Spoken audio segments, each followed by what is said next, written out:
Migao mar thieth kokalo kuom migao mar kedo kod tuo mar malaria komakore kod PMI Evolve olando chenro mar kuoyo yadh suna e kaunti ma Siaya mar duoko piny tuo mar malaria e kaunti no masani ochung'e 29%.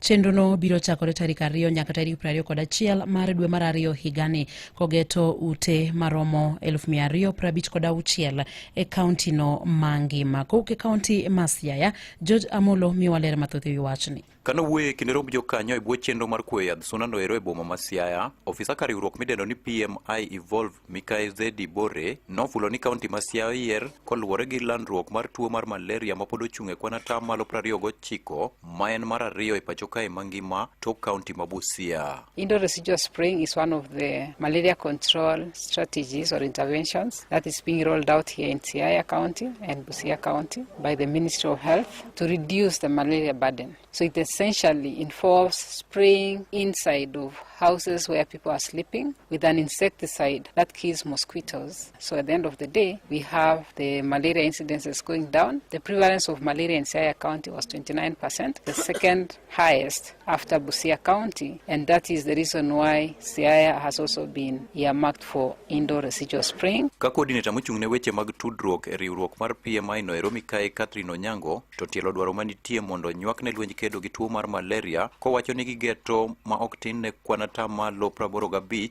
mag ute manie Siaya County mangima e bwo chenro mar kuoyo yadh suna no ero. Go yadhni bochako tarik 2 dwe mar 2 to wabotieko tijni tarik 21 dwe mar 2. Koro wakwayo ni chieng' ma nyamrerwa onyisi ni odi dhi go yath, wakwayo ni mondo ng'ama duong' obede ot kanyo mondo rit joma go yath, nikech wabodwaro ni gik moko kaka chiemo gi pi mondo igol oko chieng'no kik yath dhi kuomgi.